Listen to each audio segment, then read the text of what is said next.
Alright, so I'm back with another tutorial, and today I'm going to teach you guys the backflip. This is a very common trick, probably the most common flip trick I've ever seen.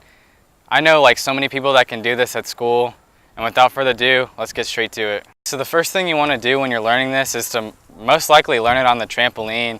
It'll just help you gain enough confidence to try it on the ground, and it's a lot safer than just trying it on the ground first as a beginner. So make sure to go try this on a trampoline or into a crash mat or pool before learning it on the ground. Okay, so once you've gained enough confidence from trying it on the trampoline or onto a crash mat and you're ready to try it on the ground, the first important step I'd say is to get a nice firm stance. So I like to just keep my feet nicely apart and parallel to the ground. And once you have your stance ready, you want to just practice swinging your arms up and kind of jumping a little bit to help you gain confidence in the air. So once you've practiced your stance and you've gone through the mental preparation of you jumping up and doing the flip, it's time to send it. So you're going to have to get over the fear of doing the backflip, and the easiest kind of way to do that is when you're about to try it, you need to think of it as it all in one motion. If you think about it in multiple steps, you're just going to get scared. So the way I like to think about it is when I charge up to do it, as soon as I bring my arms up, I take my feet right with me and I have my feet and my knees right where my arms in, like I'm about to catch my own knees. That makes sense. So you're going to have to overcome the mental fear of doing the backflip, and if you think about it in multiple steps, it's going to be a lot harder and a lot scarier. So I like to think about it as just one constant motion.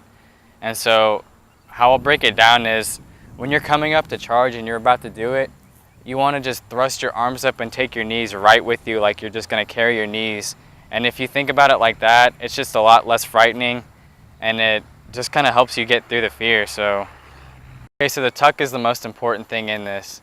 If you don't tuck as soon as you jump, you're just going to fall on your back or neck. So as soon as you take off, you want to make sure that you tuck as soon as you have your hand right where your knees are. That way you get the nice crisp spin and you'll get over super easy. Okay, so I'm just going to run through all these steps really quickly to make sure you understand it all in one piece. So first, make sure you have your right stance and make sure your feet are stable. Second, you want to be prepared to thrust up and jump as high as you can. Third, you want to make sure that as soon as you leave with your feet, you want to make sure that your knees are right where your hands are so that you can get a nice tuck. Third, you want to make sure that you have enough height so that when you do the rotation, you land right back on your feet. And that's really about it. Okay, so that's about it for the backflip tutorial. The reason this is so short is because this is really just all a mental game. This is a very common trick, and I feel like anybody can do this. It's just a matter of you going out and trying it yourself. So I hope I helped you learn this and made it simple for you guys. Make sure to like, subscribe, and comment. So I'll see you guys next time.